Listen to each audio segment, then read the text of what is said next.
আসসালামু আলাইকুম। সবাই কেমন আছেন? আলহামদুলিল্লাহ, আল্লাহর রহমতে আপনাদের দোয়ায় আমি ভালো আছি। ওকে। আজকে আসলে অফিসিয়াল একটা কাজে আমি লালমনিরহাট জেলার কাকিনা থানায় গিয়েছিলাম। আসলে অফিসের কাজে আমাকে অনেক ট্রাভেল করতে হয়। দেখা যাচ্ছে আজকে দিনাজপুর গিয়েছি, তো কালকে বগুড়া, পরশু গাইবান্ধা গিয়েছি, বা তারপরের দিন আবার লালমনিরহাট। তো এরকম আমাকে অনেক ঘুরতে হয়। সেই সুবাদে আপনাদেরকে এই দৃষ্টিনন্দন প্রাকৃতিক সৌন্দর্য উপভোগ করানোর সুযোগ আল্লাহ পাক আমাকে দিয়েছেন। তো আজ আমি কাকিনাতে এসেছিলাম। কাকিনাতে কাজ শেষ করে এখন যাচ্ছি আবার একটু লালমনিরহাট জেলার আদিতমারি থানায়।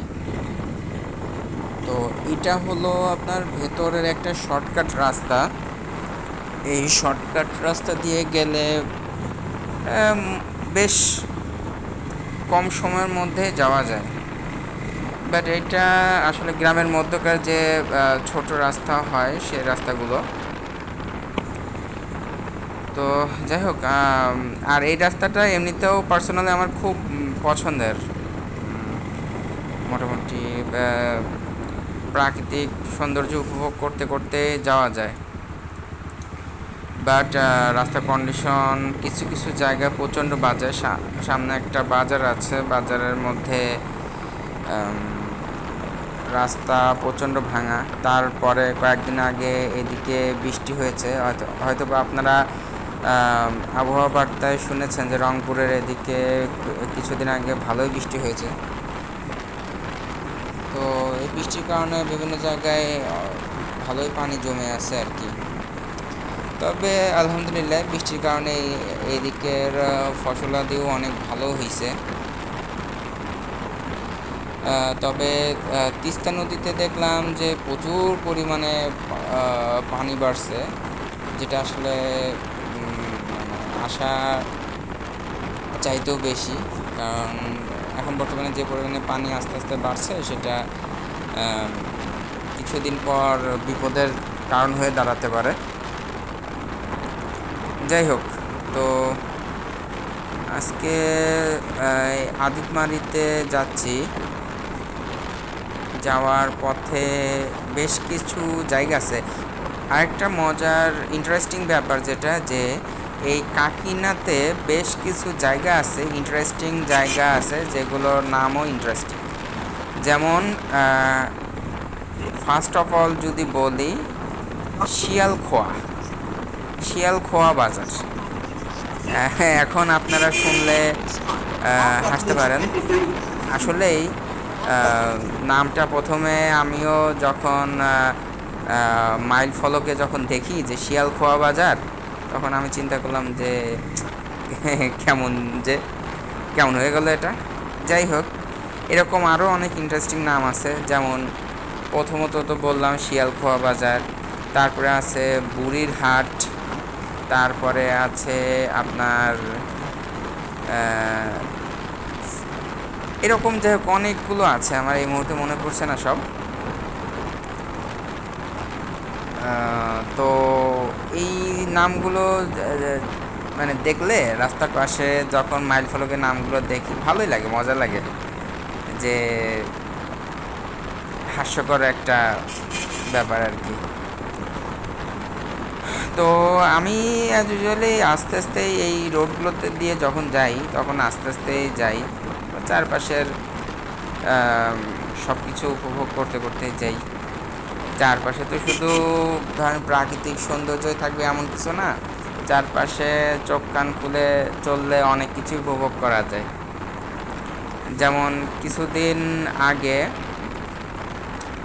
যাচ্ছি, যেতে যেতে দেখি যে রাস্তার মাঝখানে অনেক হট্টগোল। আচ্ছা, ভালো কথা, কি হয়েছে? তো কাছে গেলাম, জিজ্ঞাসা করলাম, ভাই কি হয়েছে? বলে যে এই বাস চালক একটা মানুষকে চাপা দিছে, একটা গুরুতর কেস। যাই হোক, আপনাদের কিছুক্ষণ আগে যে বাজারের কথা বলছিলাম যে খুব খারাপ অবস্থা, এই সেই বাজার। এখানে আমি তো গাড়ি নিয়ে পড়েই যাচ্ছিলাম, এমনিতেই আমার পিছনে রেয়ার মাঠঘাট নেই, যে কারণে আমি খুব আস্তে আস্তে গা বাঁচিয়ে চলছিলাম। তবে এখানে আমি একটা ভুল করেছি যে সামনে থেকে গিয়ে এই দেখেন এই আল্লাহ, আরেকটুর জন্য এর মধ্যে আমার হুট করে সেকেন্ড গিয়ারে ছিল, হুট করে আমার স্টার্ট বন্ধ হয়ে যায়। যাই হোক, গা বাঁচিয়ে কোনোরকম আবার স্টার্ট দিয়ে চলা শুরু করি।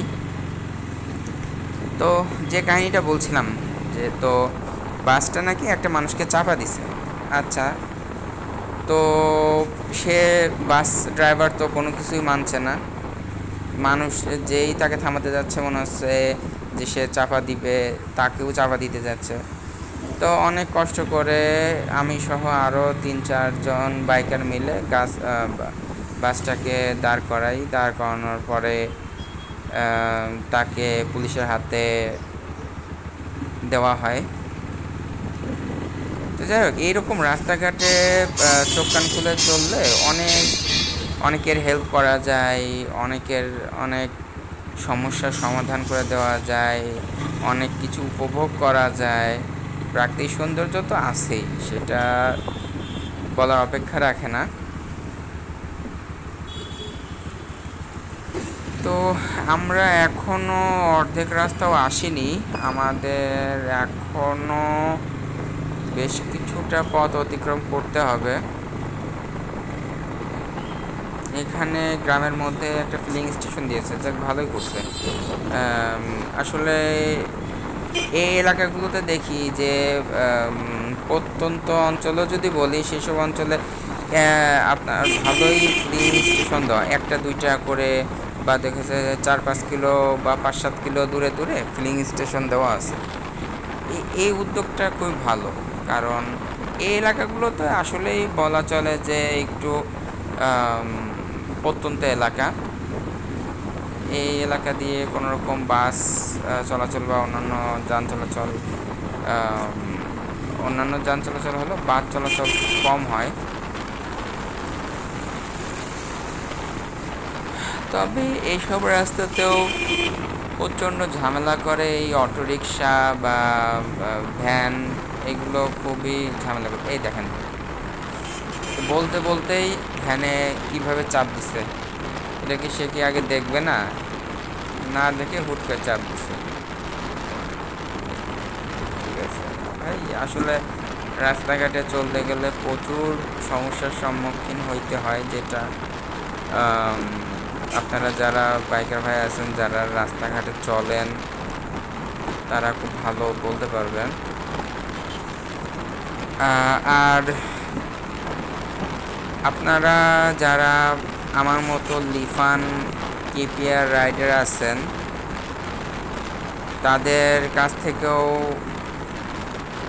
গল্প শুনতে চাই, রাইডের এক্সপিরিয়েন্স শুনতে চাই, যে আপনি আপনার বাইক নিয়ে কত দূরে দূরে, লিফান কেপিআর দিয়ে কত দূরে দূরে ট্যুর দিয়েছেন, তারপরে আপনি লিফান বাইকটাকে কীরকম স্যাটিসফাই।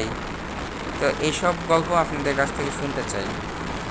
আপনারা কমেন্ট, যারা লিফান কেপিআর রাইডার আছেন এবং তাছাড়া অন্যান্য যারা রাইডার আছেন, তারাও শেয়ার করবেন আপনাদের গল্পেরও, আপনাদের বিভিন্ন রকম অভিজ্ঞতা, রাইডে গিয়ে যে সকল অভিজ্ঞতা হয়েছে সেগুলো শেয়ার করবেন।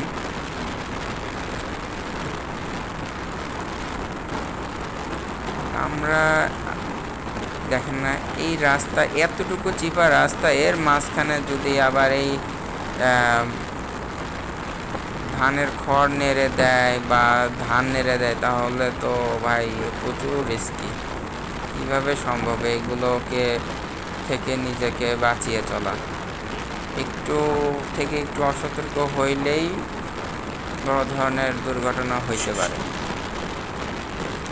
কিছু বলারও নেই বা কিছু করারও তখন থাকবে না, কারণ একবার একটা দুর্ঘটনা হয়ে গেলে তখন আর কিছু উঠে আসে না। এজন্যই রাস্তাঘাটে চলার পথে বড় বড় করে লেখা থাকে যে একটি দুর্ঘটনা সারা জীবনের কান্না। এই কারণেই আপনারা সবাই রাস্তাঘাটে চলার সময় চোখ কান খুলে গাড়ি চালাবেন, কারণ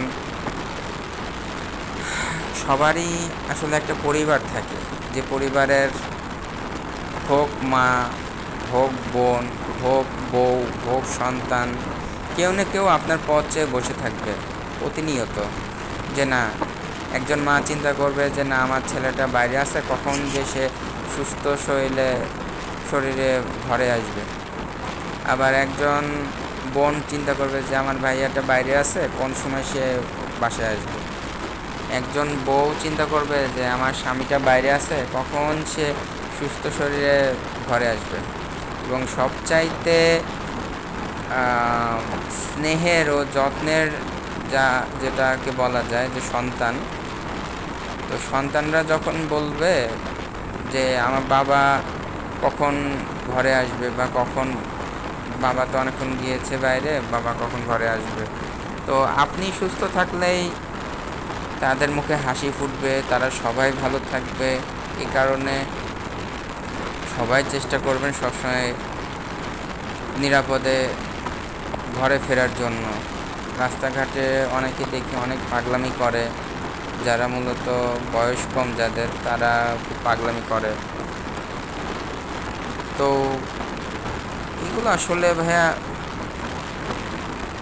নিজে যদি ভালো থাকেন তাহলে এই পাগলামি না করে সুস্থভাবে সুস্থ মস্তিষ্কে আবার গাড়ি চালাতে পারবেন। কিন্তু পাগলামি করলে রাস্তার মাঝখানে আল্লাহ না করুক একটা অ্যাক্সিডেন্ট হয়ে গেলে তখন পড়ে থাকা ছাড়া কোনো উপায় থাকবে না, এবং আপনি তখন হলো আপনার সংসারের একটা বোঝা হয়ে দাঁড়াবেন। এটা শুনতে একটু খারাপ লাগে, কিন্তু আসলে এটাই বাস্তবতা। আল্লাহ না করুক আজকে যদি আমি অ্যাক্সিডেন্ট করি, আমি ঘুরে ফিরে আমার পরিবারের কাছে যেতে হবে বা আমার বাবা মার কাছে যেতে হবে।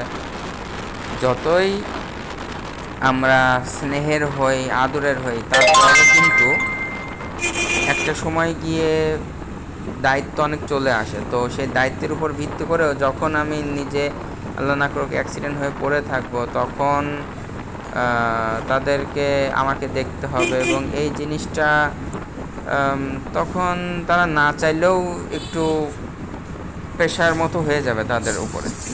আচ্ছা, এইটা হলো সেই বিখ্যাত শিয়ালখোয়া বাজার। বলতে বলতে চলে এসেছি। এখান থেকে আমরা ডাইনে যাব। এটা পুরোটাই শিয়ালখোয়া বাজার।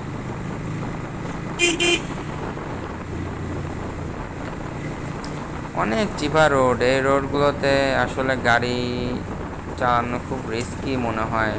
এই অটো রিক্সাগুলো ডাইনে বামে দেখবে না, লুকিং গ্লাস নেই যেহেতু এদের, ডাইনে বামে দেখবে না, হুট করে এরা একটা সাইডে ঢুকায় দেয়,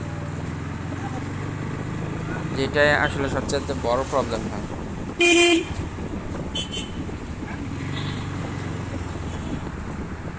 দেখেন এইটুকু রাস্তা দিয়ে ট্রাক ঢুকাই দিছে। যাই হোক, এখানে আস্তে আস্তে এই বাজারে আমি একটু থামবো।